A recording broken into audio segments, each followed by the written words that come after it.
Bonjour, je suis Jean-Hervé Lorenzi du Sales Economist et j'ai le bonheur d'être avec Vincent Giré qui est le patron de France Info.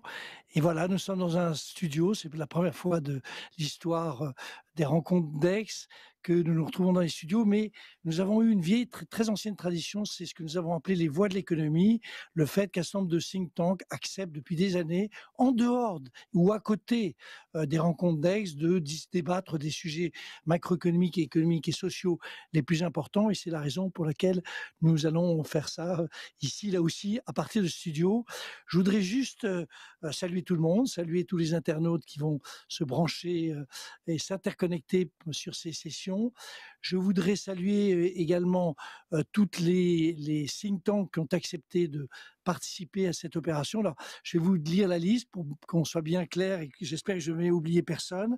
Il y a Attac, il y a les atterrés, il y a le Cercle économiste, il y a la Fabrique de l'industrie, il y a Fondapol, il y a les GRAC, l'Institut de l'entreprise, Jean Jaurès, l'OFCE, Rexecode, Shift Project et Terra Nova. Vous voyez, donc on est vraiment, je crois, avec une palette là, très large.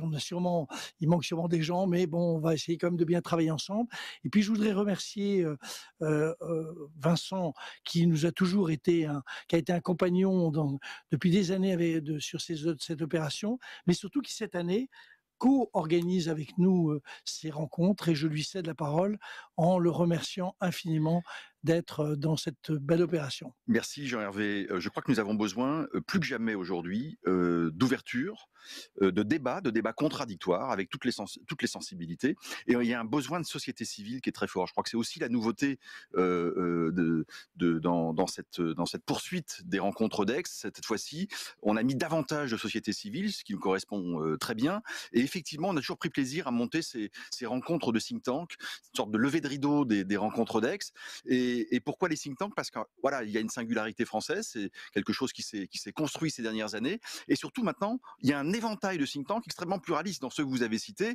Voilà, Attac, les atterrés, voilà, à gauche, parfois même à gauche de la gauche, et puis il y a Rexecode qui est proche du patronat. Donc il y a vraiment un éventail de sensibilités qui représentent la société française dans sa singularité, dans ses différences, et d'arriver à faire dialoguer ces gens-là ensemble, des gens qui vont s'écouter, qui vont prendre le temps de s'écouter les uns les autres. Je crois que c'est extrêmement important, extrêmement singulier. On est quand même dans un moment national avec une certaine gravité. On sent bien qu'on est pris à une crise d'un genre totalement nouveau, totalement inédit, une crise de l'offre, une crise de la demande, en même temps, deux chocs, un double choc en quelque sorte, et donc qui est aussi un défi intellectuel, un défi pour les académiques que vous représentez avec le cercle des économistes. Et donc on a ensemble, Jean-Hervé, défini trois grands débats.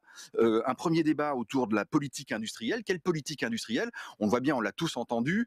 On s'est rendu compte pendant cette crise sanitaire qu'un certain nombre de produits de base, j'allais dire, étaient fabriqués en Asie notamment, et comme si nous avions perdu un bout de souveraineté sur des choses qui concernent la santé, y compris dans sa dimension un peu vitale par moment.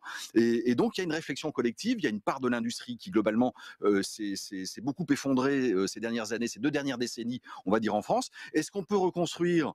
Faut-il reconstruire? À quelles conditions? Est-ce qu'on y perd des éléments de la chaîne de valeur? Est-ce que les prix vont augmenter? Voilà, autant de questions qui seront abordées dans et certainement d'autres aussi, dans ce premier débat. Un second débat, donc la session numéro 2, autour de la crise sociale. Bon, là, franchement, on y est. Je pense qu'elle est majeure. On sait qu'elle va beaucoup affecter les jeunes.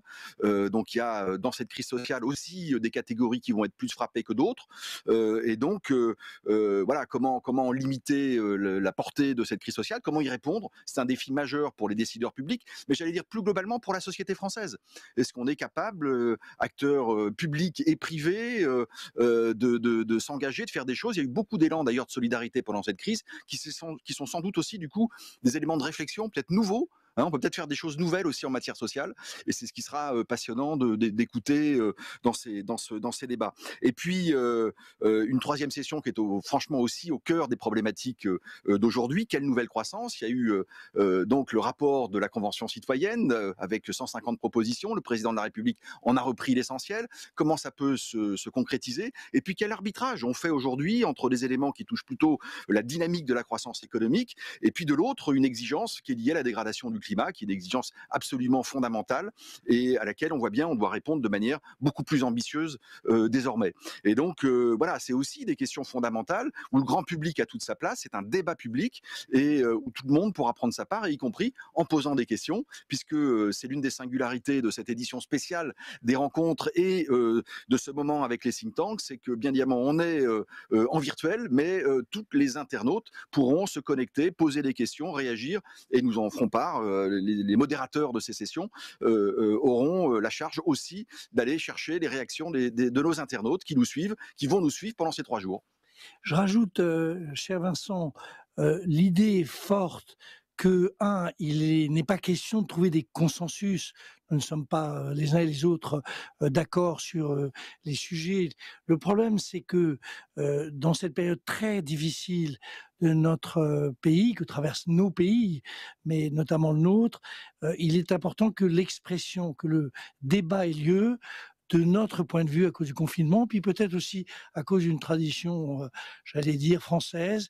Le débat n'est pas si facile que cela. C'est un peu le hasard de la vie qui fait que nous nous retrouvons aujourd'hui, 3 juillet, peut-être l'événement ou le moment où les gens débattent.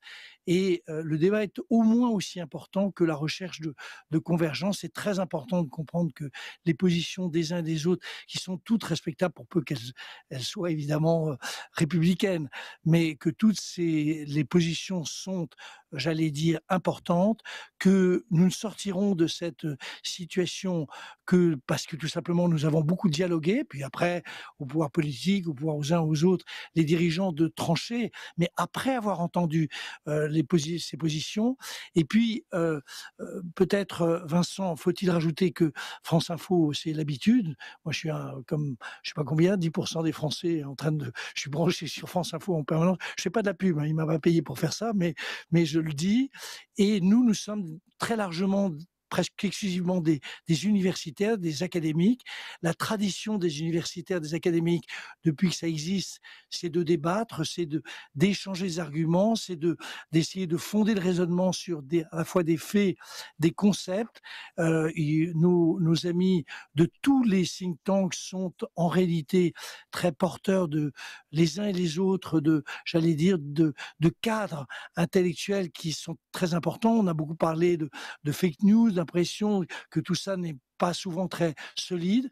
Nous aurons tout au long de ces discussions de la solidité, de l'intelligence, de la diversité, des oppositions. Tant mieux, c'est ainsi que le débat avance, et il faut absolument que maintenant, et puis dans les heures qui viennent, à travers les affaires des rencontres d'Aix, mais je répète, bien séparées, il faut absolument que nous puissions lancer le débat. Nous ne terminons pas le débat, mais il faut que nos dirigeants entendent les voix diverses de notre pays, et elles sont diverses à la fois par les territoires, par la génération, par les positions politiques et syndicales. C'est très important, et c'est ça ce que l'on peut souhaiter, en remerciant Eh bien, encore.